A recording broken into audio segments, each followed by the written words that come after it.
नाशिक आणीबाणीमध्ये कारावास भोगलेल्या व्यक्तींचा जिल्हाधिकारी जल्स शर्मा यांच्या हस्ते गौरव. देशात आणीबाणी लागू झालेल्या घटनेस आज 50 वर्षे पूर्ण झाली. यानिमित्त आणीबाणीत कारावास भोगलेल्या व्यक्तींचा जिल्हाधिकारी जल्स शर्मा यांच्या हस्ते जिल्हा प्रशासनाच्या वतीने गौरव करण्यात आला. जिल्हाधिकारी कार्यालयातील मध्यवर्ती सभागृहात आज सकाळी हा कार्यक्रम झाला. जिल्हाधिकारी शर्मा यांच्यासह निवासी उपजिल्हाधिकारी राजेंद्र वाघ, जिल्हा माहिती अधिकारी गोपाळ साळुंखे, नायब तहसीलदार नरेंद्र जगताप, लोकतंत्र सेनानी संघाचे अध्यक्ष एकनाथ शेटे, उपाध्यक्ष सुरेश सायखेडकर, रमाकांत कुलकर्णी यांच्यासह आणीबाणीत कारावास भोगलेल्या व्यक्ती आणि त्यांचे वारस मोठ्या संख्येने उपस्थित होते.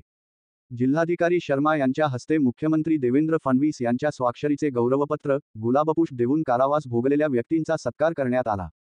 यानिमित्त जिल्हा माहिती कार्यालयाच्या माध्यमातून भरविण्यात आलेल्या प्रदर्शनाची पाहणी जिल्हाधिकारी श्री. शर्मा यांच्यासह मान्यवरांनी केली. जिल्हाधिकारी शर्मा म्हणाले की, जिल्हा प्रशासनाच्या माध्यमातून आणीबाणीत कारावास सोसाव्या लागलेल्या व्यक्तींचा सन्मान करण्यात येत आहे. अशा प्रकारचे उपक्रम भारतीय लोकशाही आणखी सक्षम आणि बळकट करण्यासाठी उपयुक्त ठरणार आहे. लोकतंत्र सेनानी संघाने केलेल्या मागण्यांबाबत राज्य शासनाला अवगत करण्यात येईल. तसेच राज्य शासनाने आणीबाणीत तुरुंगवास भोगलेल्या व्यक्तींच्या मानधनात दुप्पट वाढ करण्याचा निर्णय राज्य शासनाने घेतला असल्याचे सांगितले.